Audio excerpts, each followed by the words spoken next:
ఒకళ్ళు అంటే గురువు దగ్గరికి వెళ్ళి ప్రశ్నలు వేసి ఆ ప్రశ్నకి సమాధానం తెలుసుకోవాలి. ఇప్పుడు మనకి సబ్జెక్ట్లో డౌట్స్ అనుకోండి, మనం ఏం చేస్తాం, అవి టీచ్ చేయగలిగిన లెక్చరర్ దగ్గరికో ప్రొఫెసర్ దగ్గరికో వెళ్ళి వాళ్ళకి తెలుసు కనుక మనం తెలుసుకుంటాం. అట్లాగే మనకి జీవితంలో వచ్చే సమస్యలకి పరిపూర్ణంగా సమాధానాలు చెప్పగలిగిన వాళ్ళు ఎవరంటే గురువులు.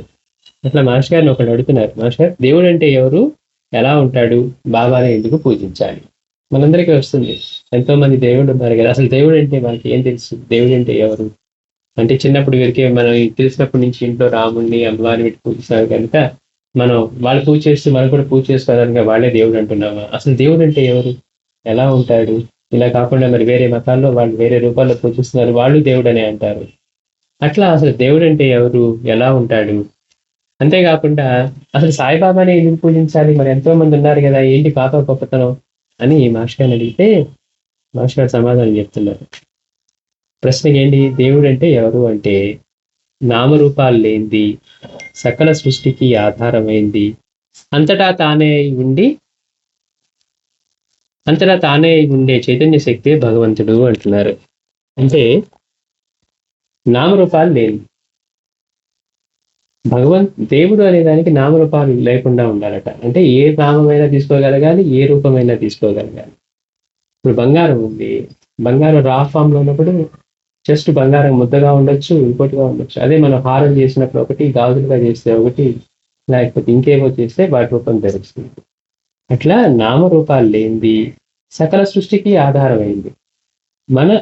మనం ఏమనుకుంటున్నాం, ఇదంతా చుట్టూ చూస్తూ ఉన్నాం, ఇదంతా ఎవరు సృష్టించారు, ఈ క్రియేటివిటీ, ఈ క్రియేషన్ అంతా ఎలా జరిగింది, ఈ ప్లానెటరీ మోషన్ ఎలా జరుగుతుంది, ప్లానెట్స్ ఎలా గాల్లో ఊగుతూ ఉన్నాయి, దాన్ని ఎలా బ్యాలెన్స్ అవుతూ ఉన్నాయి. మనం భూమి మీద మనం చదువుకుంటూ ఉన్నాం, భూమి గుండ్రంగా తిరుగుతూ ఉంది, తన చుట్టూ తాను తిరుగుతూ సూర్యుడు చుట్టూ తిరుగుతుంది అని చెప్తున్నాం. But we never feel that. మనం కదలకుండా మనం ఇప్పుడు ఈ సృష్టి మనకి ఎట్లా ఉంది, భూమి స్టేబుల్ గా ఉంది, ఎర్త్ మూవ్ అవుతున్నట్టు మనకుందా? మామూలుగా అయితే మనం ఏదైనా చైర్ మీద టేబుల్ మీద కూర్చొని కొంచెం ఇలా తిప్పితే ఏమవుతుంది మనకి తెలుస్తుంది. బట్ మరి భూమి మీద ఉన్నా కానీ మనకి తెలియకనే తిరుగుతున్న భూమి మీద ఇదంతా ఎవరు చేస్తూ ఉన్నారు, ఎవరు నిర్వహిస్తూ ఉన్నారు? నామరూపాలు లేనిది సకల సృష్టికి ఆధారమైంది. మనకి మనం చదువుకున్న సైన్స్ లో ఏం చెప్తున్నారు, మనకి సైంటిస్ట్ డైసెక్ట్ చేసి చేసి చేసి చేసి వాళ్ళు ఏం డిసైడ్ చేశారంటే everything is made up of same energy. Minute లెవెల్లోకి వెళ్ళి కనుక వాళ్ళు చూస్తే ఏ దేనిలోనైనా మ్యాటర్ లో ఉండేది ఎలక్ట్రాన్, ప్రోటాన్, న్యూట్రాన్, ఆటమ్ లెవెల్కి వెళ్ళి సబ్ డివిజన్ చేస్తే వాళ్ళకి మెయిన్ 3 పార్టికల్స్ ఏమున్నాయంటే ఇవే చెప్పారు. అంటే ఈ అన్నింట్లో ఒకే ఎనర్జీ ఉంది, అంటే అన్నింటికి ఆధారం బేస్ అయ్యి ఒకటే ఉండి ఉండాలి.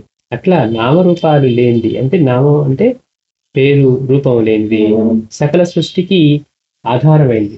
అంటే మనం ఒక బంగారం నగలు చేయాలంటే బంగారం ఎట్లా ఆధారం అయి ఉంటుందో, లేకపోతే ఇన్ని రూపాలు చేయాలంటే మట్టితో ఏమైనా చేయాలంటే మట్టి ఎట్లా ఆధారం అయి ఉంటుందో, అంటే ఒక చైతన్యం అట్లా ఆధారమైంది. అంతటా తానై ఉండే చైతన్య శక్తే భగవంతుడు. అంటే భగవంతుడు అంటే రూపానికి సంబంధించింది కాదు. రాముడు అవతరించాడు, రాముడి అవతారం ముందు భగవంతుడు లేడా? మన రాముడిని వాళ్ళ భగవంతుడిగా పూజిస్తున్నాం, సాయిని వాళ్ళ సాయిగా పూజిస్తూ ఉన్నాం. మరి అంతకుముందు భగవంతుడు లేడా? అందుకని భగవంతుడికి డెఫినేషన్ ఏంటంటే నామరూపాలు లేనిది సకల సృష్టికి ఆధారమైంది. ఏదైతే ఈ క్రియేషన్ కి సోర్స్ అయ్యిందో, దేని నుంచి అయితే ఈ క్రియేషన్ మొత్తం బయటకు వస్తూ ఉందో, అంతటా తానే ఉండే చైతన్య శక్తే భగవంతుడు. అంటే మొత్తం అన్నింట్లోనూ ఉండి అన్నింటినీ తెలుసుకోగల శక్తి ఏదైతే ఉందో, చైతన్యం అని ఇందాక పదం చెప్పుకున్నాం. చైతన్యం అంటే మనలో ఏముంటే చైతన్యం. ఇప్పుడు ఒక బాడీ ఉందనుకోండి, బాడీలో ప్రాణం ఉండి చేసినప్పుడే చైతన్యం. ఆ ప్రాణం పోయిన తర్వాత అదే బాడీ అంతకు ముందు ఉంది, తర్వాత ఉంది, కానీ దాంట్లో చైతన్యం లేదు. అంటే చైతన్యం అంటే అందులో ఉండి తెలుసుకోగలిగే శక్తి ఏదైతే ఉందో, అంటే నామరూపాలు లేనిది సకల సృష్టికి ఆధారమైంది, అంతటా తానే అయి ఉండే చైతన్య శక్తే దాని భగవంతుడు. అది రాముడికి పరిమితం కాదు, కృష్ణుడికి పరిమితం కాదు. ఆ చైతన్య శక్తే ఆ రూపాల్లో ప్రకటమైంది. వాళ్ళు ప్రకటన కాకముందు కూడా ఆ చైతన్య శక్తి ఉంది. ఆ శక్తే మనలోనూ ఎరుక అంటే ప్రజ్ఞగా కూడా ఉంది. మనం ఏమంటాం, ఎవరైనా నేను నేను నేను అని నాకు తెలుసు. మనం తెలుసుకునే శక్తి మనకు ఉంది కదా. ఆ మనలో తెలుసుకునే శక్తిగా ఏదైతే ఉందో, ఏ నేను అయితే మనం నేను నేను ఇప్పుడు చూడండి, అమ్మ చెప్పిన నేను ఉంటుంది, తమ్ముడు చెప్పినా అన్న చెప్పినా నేనే అంటాడు, నేను చెప్పినా నేనే అంటాను. మళ్ళీ మళ్ళీ మనందరం పేరు రూపాలు అన్ని వేరుగా ఉన్నా మనలో కామన్ గా ఏముంది? ఎవరు కనుగొని చెప్పినా నేను నేను నేను అని. అంటే ఆ నేను అనేది ఆ శక్తి మనలో ఎరుకగా, అంటే మనలో అవేర్నెస్ గా. ఇప్పుడు చీకట్లో ఉంది, మొత్తం డార్క్ గా ఉంది, మనం కళ్ళు మూసుకొని ఉన్నా కానీ నేనున్నాను అని చెప్పడానికి నా కళ్ళు నన్ను చూడట్లేదు. అవునా? ఏమోనండి, నా చీకట్లో ఇంకా అంత డార్క్ గా ఉంది, నా కళ్ళు మూసుకుపోయి ఉన్నాయి, కాబట్టి నేనున్నానో లేదో నాకు తెలియదు అని మనం అంటాము. కళ్ళు మూసుకొని ఉన్నా, కటికి చీకట్లో ఉన్నా, అంతటా అంధకారమే ఉన్నా కానీ నేనున్నాను అని తెలియటానికి I don't need my eyes, I don't need ears, ఏది నాకు అక్కర్లేదు. సెన్సరీ ఆర్గాన్స్ సంబంధం లేకుండా మనం నేనున్నాను అని మనకు తెలుస్తూ ఉంటుంది. ఆ తెలుసుకునేది ఏంటంటే ఆ ఎరుక, ఆ ప్రజ్ఞ.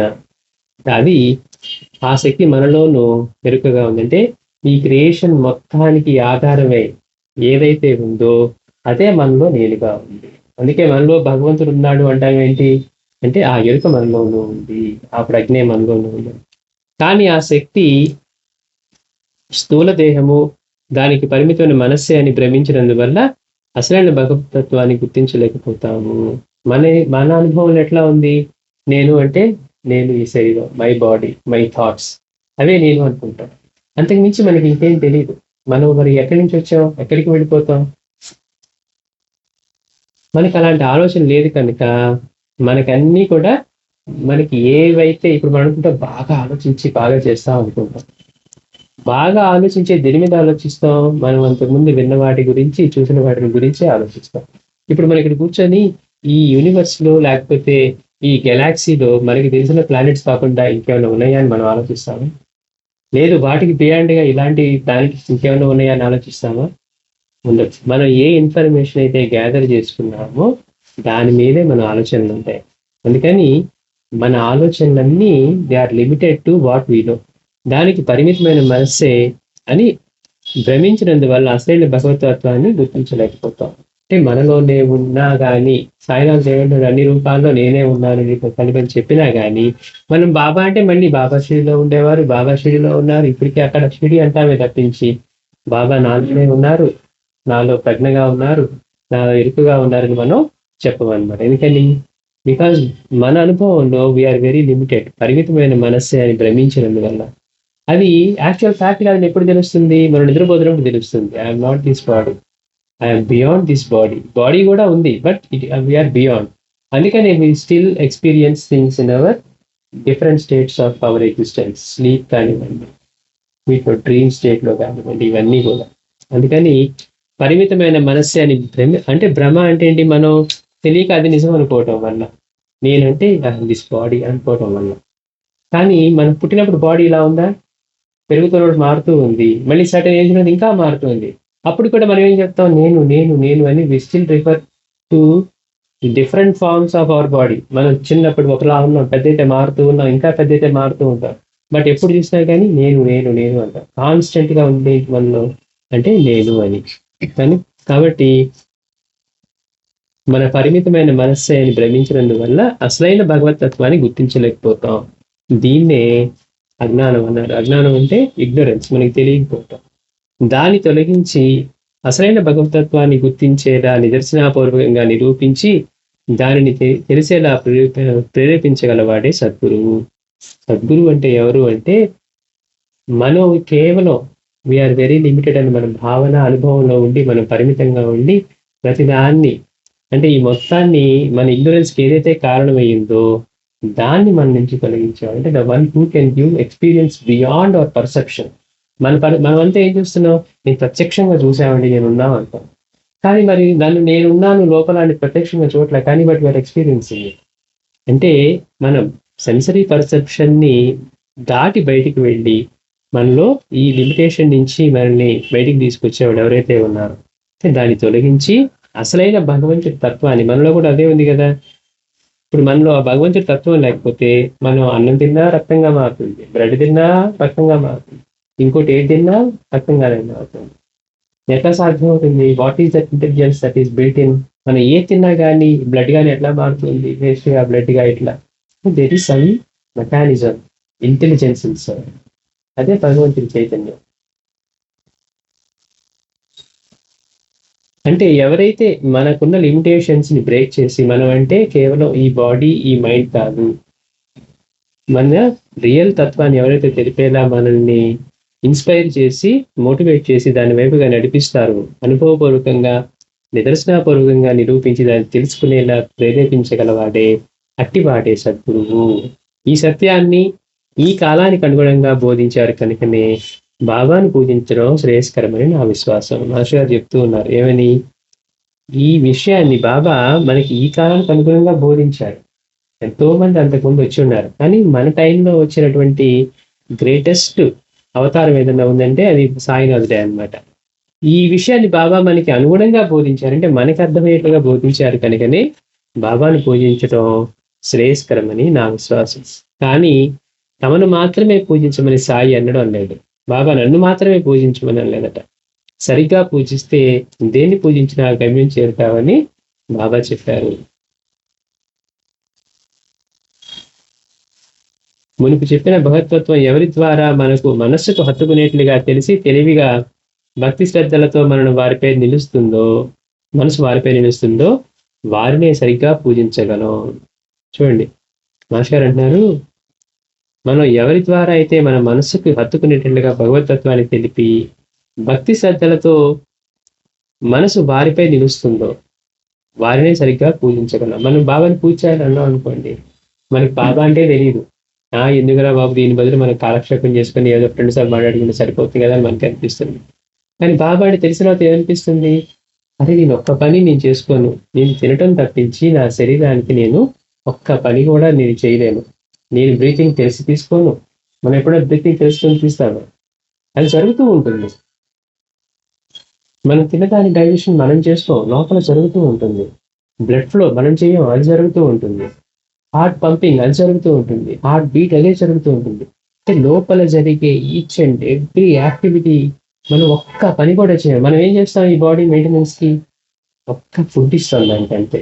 ఆ ఫుడ్ ఇవ్వడం తప్పించి ఆ ఫుడ్ ని డైజెస్ట్ చేయడం కానీ లోపల జరిగే ఒక్క యాక్టివిటీ కూడా మనం కాన్షియస్ గా, లేదంటే ఒక గంట సేపు నాకు రెస్ట్ కావాలి, నేను ఇప్పుడే భోజనం చేశాను, హ్యావ్ టు డైజెస్ట్ ఎప్పుడైనా మనం లేదు, నేను ఇప్పుడు హార్ట్ బీట్ చేసుకోవాలంటే లేకపోతే నాకు ఇబ్బంది అవుతుందని మనం అంటే లోపల జరిగే ఏ ఒక్క మన బాడీలో మనకి జరిగే ఏ ఒక్క యాక్టివిటీ కూడా మనం మరి ఎవరు చేస్తూ ఉన్నారు అంటే, ఏ భగవంతుడి చైతన్యం మనలో ఉండి నడిపిస్తూ ఉందో మనలోనూ అందరిలోనూ అదే ఉంది. మనం ఏమి చేయట్లేదని తెలిసినప్పుడు వీ గెట్ హంబుల్డ్. అరే నేను అనుకుంటున్నాను, నేను ఇలా అన్ని షేప్ చేసుకుంటున్నాను, నేను ప్లాన్ చేసుకుంటున్నాను అనుకుంటున్నాను, కానీ మనలో ఏ ఒక్క యాక్టివిటీ కూడా మన చేతిలో లేదు, మన కంట్రోల్లో లేదు. నిద్రలో కూడా మనకి తెలియకుండానే మన బ్రీతింగ్ యాక్టివిటీ జరుగుతుంది కనుక వీ సర్వైవ్. అదే కనుక బాగా సృష్టి చేసినప్పుడు చెప్పాడు అనుకోండి, you have to take care of your breathing అన్నాడు అనుకోండి, మనకి ఫోన్ పక్కన పెడితే ఫోన్ పక్కన పడేస్తాం. ఎందుకని ఫోన్ తీసుకుంటే బ్రీతింగ్ మర్చిపోతుంది. అంటే ఎందుకు ఈ మాట చెప్తున్నానంటే, మనకు అన్ని తెలుసు, మనమే అన్ని చేస్తూ ఉన్నాము అనుకుంటాం, ఆ దేవుని పూజించాలా, బాబాని పూజించాలా అని.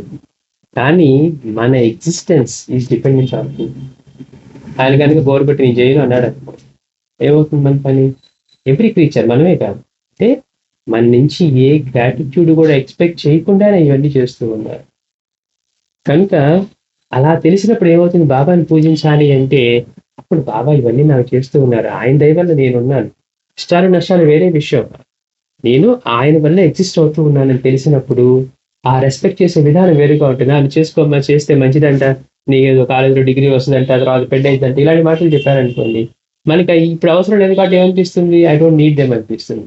ఎప్పుడైతే లేదు, my existence is based on him, ఆయన కనుక ఇవన్నీ చేయకపోతే ఐఎమ్ నాట్ కేపబుల్ ఆఫ్ ఒక్క బాడీలో జరిగే ఒక్క యాక్టివిటీ కూడా నేను చేసుకోలేని తెలిసినప్పుడు, ఇప్పుడు మనం అది తెలిసినప్పుడు ఏమనిపిస్తుంది, he is the one who is doing it మనందరిలోనూ అని. కనుక బాబాని పూజించాలన్నప్పుడు ఆ గ్రాటిట్యూడ్ వస్తుంది, ఆయన వల్ల కదా నేనుంది అని.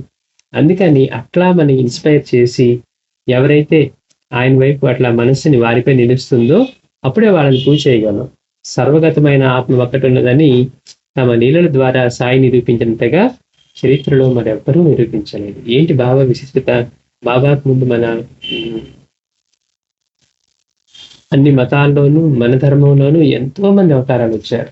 వాళ్ళందరిలోకి బాబాని ఏమన్నారు, సామ్రాట్ అన్నారు. ఇప్పటి వరకు వచ్చిన అవతారాలన్నింటి ఇన్ని కాలాల్లోనూ ఇన్ని మతాల్లోనూ ఆయన్ని సామ్రాట్ అన్నారు. ఎందుకన్నారు అంటే మనం సైన్స్ లో ఏం చెప్పుకుంటున్నాం, మనం విన్నదంతా కూడా everything is made of energy అంటున్నాం.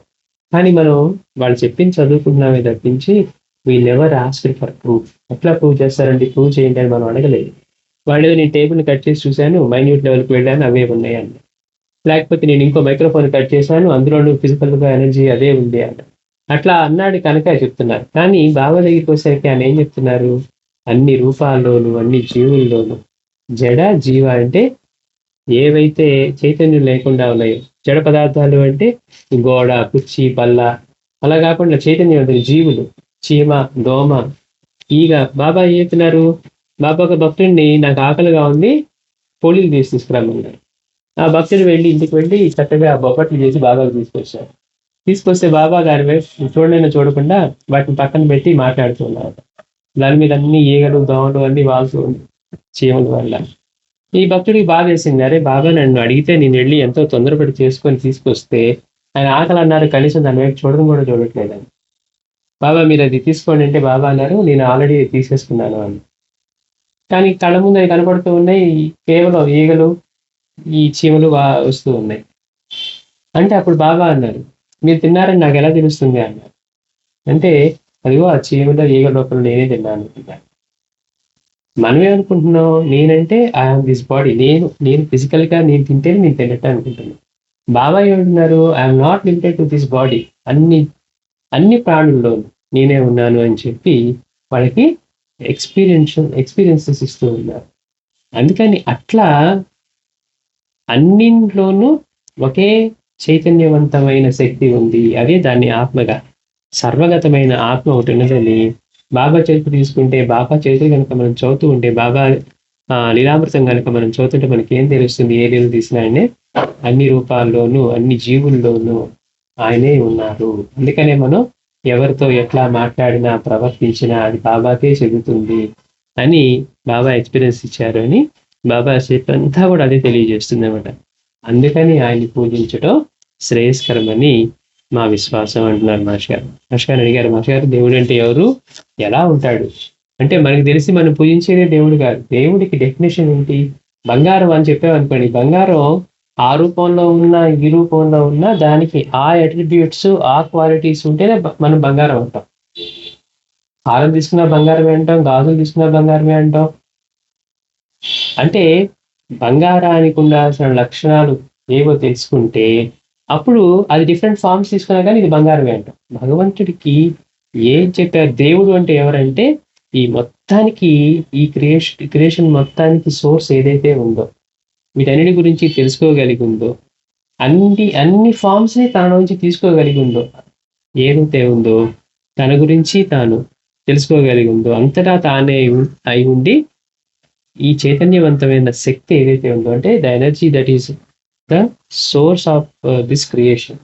అట్ ద సేమ్ టైం ఆ సోర్స్ ఎట్లా ఉంది, ఎనర్జీ కాన్షియస్ గా ఉంది. కాన్షియస్ గా ఉంటే తనలో జరిగే మార్పులు తెలుసుకోగలిగింది, ఎలా మార్చుకోవాలో తెలుసుకోగలిగింది. ఇప్పుడు మనం ఉన్నాం, కాన్షియస్ గా ఉన్నాం కనుక కాళ్ళు నొప్పి పుడుతుంది, చాలాసేపు నుంచి కూర్చున్నాం లేచి మనం కాళ్ళు చాపుకొని మళ్ళీ కూర్చుంటాం. అంటే మనం మనలో డిసిషన్ తీసుకోగలం, ఆ కాన్షియస్నెస్ ఉంది. అట్లా ఉన్నదాన్ని భగవంతుడు అన్నారు. దాన్ని అందుకనే మనం బాబాని పూజించాలని మహర్షి గారు చెప్తూ ఉన్నారు. శ్రీ సచిదానంద సద్గురు సాయినాథ్ మహారాజ్ కి జై.